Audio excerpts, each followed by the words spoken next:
The sound of my husband's boots on the porch used to make my stomach tighten. Not because I was afraid of him, at least that is what I told myself back then. The truth was harder to admit. Sometimes you can live beside someone every day and still feel completely alone. I was 20 years old when I learned that.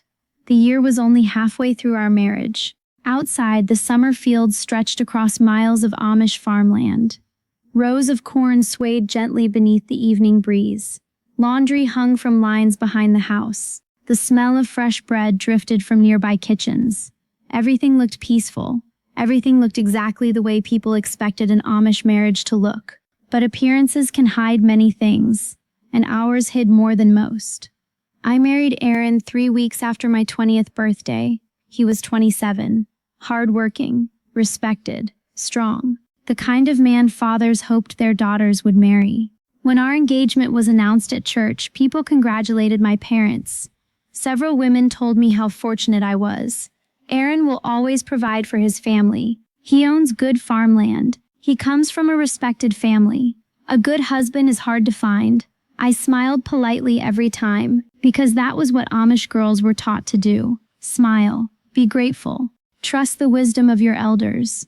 At first, I believed everyone was right. Aaron worked hard. He rarely wasted money. He attended church faithfully. He never drank, never gambled, never raised his voice in public. By every visible measure, he seemed like an excellent husband. The problem was not what people could see. The problem was what nobody could see, especially me. Not at first. The signs appeared slowly, like cracks spreading through glass, small enough to ignore, until one day they were impossible to miss.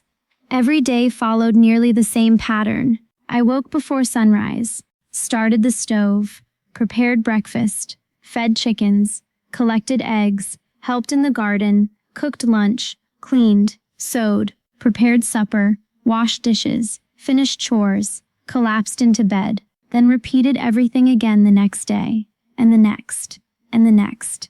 Life had always involved hard work. That was not new. Every Amish woman I knew worked hard.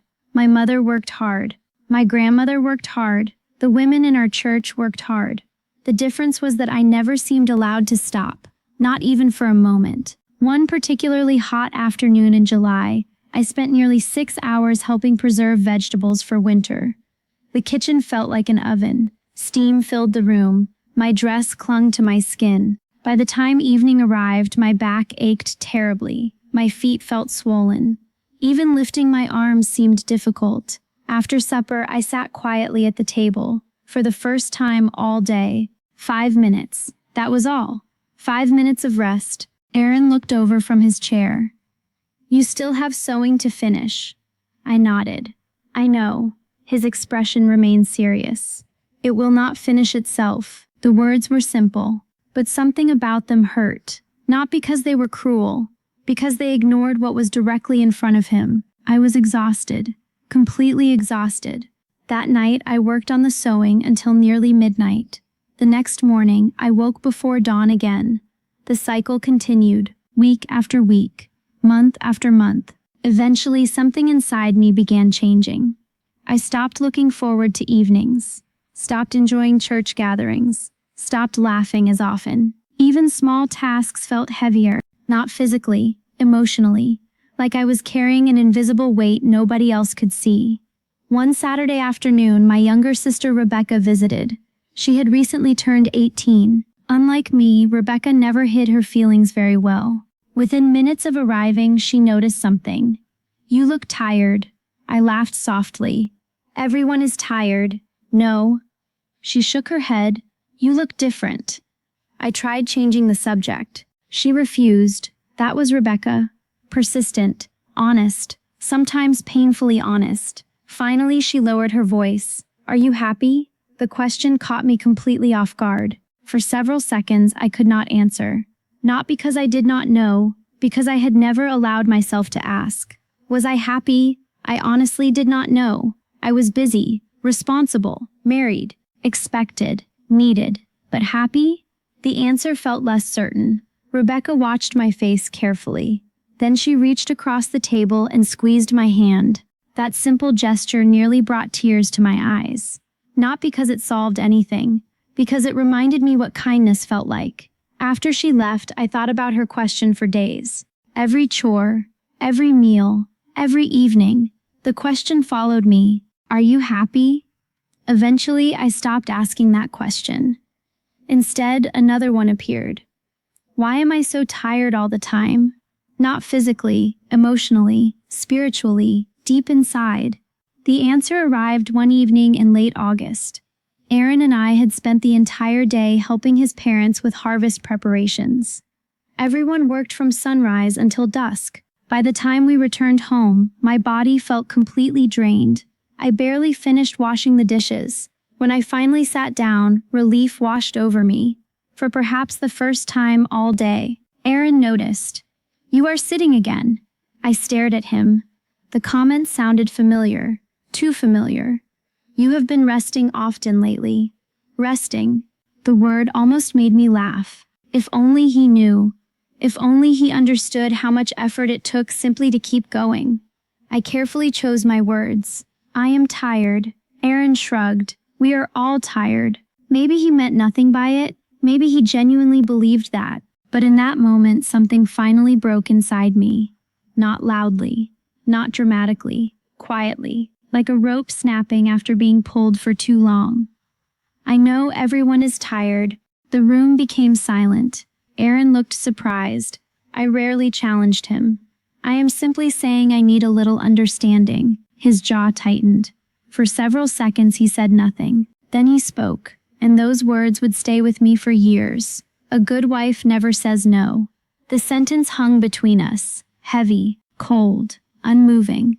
I looked at him. He looked back at me. Neither of us spoke.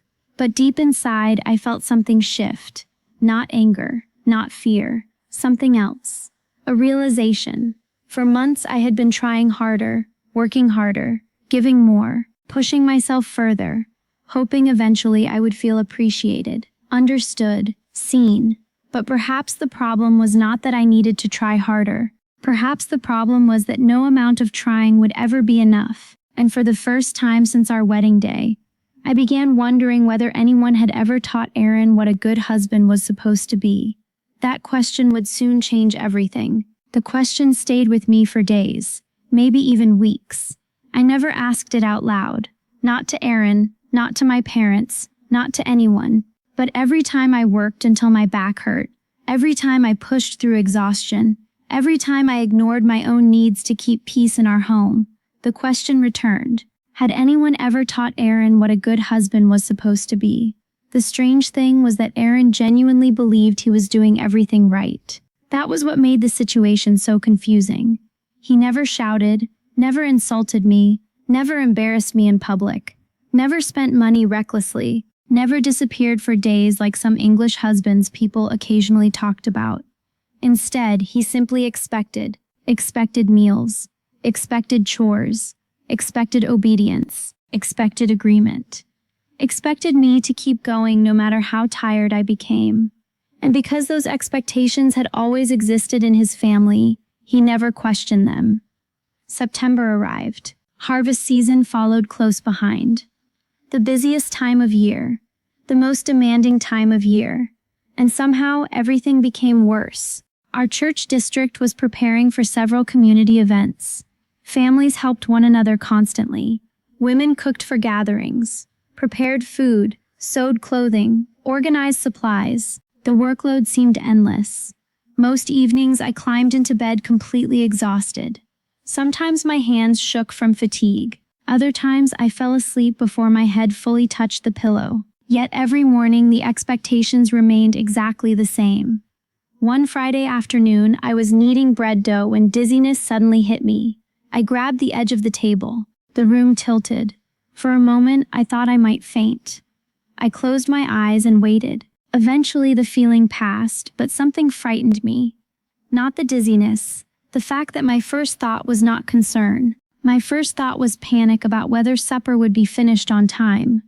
That realization stayed with me, because it showed how deeply I had started measuring my worth. Not by who I was, not by my character, not by my faith, by how much I could do. A few days later, church service was held at a neighboring farm. After the service ended, the women gathered outside while the men discussed harvest plans. Children played nearby. The air smelled of hay and fresh earth. I stood quietly beside a group of older women. One of them was Martha, a widow in her 60s. Everyone respected Martha. She spoke little, but when she did speak, people listened. At one point, she looked directly at me. "You look tired, Sarah." I smiled politely, the same smile I always used. "I am fine," Martha raised an eyebrow. "You sound exactly like I did when I was 20. Several women laughed softly. I felt my cheeks grow warm. Then Martha stepped closer. Her voice lowered. "Being strong is a blessing." I nodded. "But pretending you have no limits is not." The words struck me harder than she probably realized, because nobody had ever said something like that before. Not in church. Not in my family. Not in my marriage.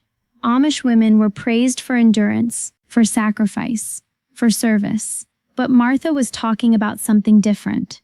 She was talking about limits, about being human, about acknowledging weakness. That evening, I could not stop thinking about her words. And then something unexpected happened. The next morning, Aaron and I were helping his parents stack supplies in a storage shed. His mother, Ruth, was there as well. I had always liked Ruth. She was kind, quiet, observant, the kind of woman who noticed things others missed. At one point, she pulled me aside. "How are you really doing?" The question surprised me, because unlike most people, she did not ask automatically. She genuinely wanted an answer. For a moment, I considered repeating the usual response. "I am fine. Everything is fine." But suddenly, I was tired of saying it. So tired. "I am exhausted." The words slipped out before I could stop them. Ruth studied my face carefully. Then she nodded, as if she had suspected it all along. "Come with me." She led me outside behind the barn, away from everyone else, away from curious ears. For several moments she remained silent. Then she said something I never expected. "When I first married Aaron's father, I cried almost every night." I stared at her, certain I had misunderstood. Ruth smiled sadly. "You are surprised?" I nodded. She laughed softly. "I was young once too." For nearly half an hour she shared stories from her early marriage. Stories nobody had ever told me. Stories about loneliness, exhaustion, unrealistic expectations, feeling invisible, feeling overwhelmed, feeling trapped between duty and exhaustion. And then she told me something that changed everything. A marriage cannot survive if only one person carries the load. I felt tears sting my eyes. Not because the statement was dramatic, because it was true, painfully true. And deep down, I knew it. That night, I decided something had to change. Not tomorrow, not someday, now. For months, I had avoided difficult conversations, avoided conflict, avoided honesty, because I feared disappointing Aaron, but silence was not solving anything. Silence was making everything worse. After supper, I waited until we were alone. Then I sat across from him at the kitchen table. The oil lamp flickered between us. The room felt unusually quiet. Aaron immediately sensed something. "What is wrong?" I took a deep breath. "Nothing." He frowned. "Then why do you look so serious?" "Because this conversation frightened me. Because honesty frightened me. Because disappointing people frightened me. But I said it anyway. We need to talk." Aaron leaned back slightly. I could see confusion on his face. Perhaps even concern. For several seconds, I struggled to find the right words. Then I finally spoke. "I cannot keep doing this." The room became still. "What do you mean?" "I am exhausted all the time." Aaron opened his mouth, probably preparing the same response I had heard many times before. "We are all tired," but I continued before he could speak. "No." I shook my head. "You need to listen." For the first time since our marriage, I did not lower my voice. I did not soften the truth. I did not apologize for my feelings. I simply spoke honestly. And as the words began pouring out, I realized how much I had been carrying alone. What I did not realize was that Aaron was about to hear something he had never truly heard before. Not from me, not from any woman, and his reaction would change the course of our marriage forever. At just 20 years old, I thought being a good Amish wife meant working harder, staying silent, and never complaining. But as the pressure of marriage grew heavier, I found myself carrying more than I could bear. This is the story of a young Amish woman struggling with exhaustion, expectations, and the painful belief that her worth depended on how much she could sacrifice. What happened next changed my marriage and my life forever. If you enjoy authentic Amish confession stories filled with emotion, life lessons, and real-life struggles, be sure to subscribe and join our growing community. Share your thoughts in the comments. I would love to hear from you.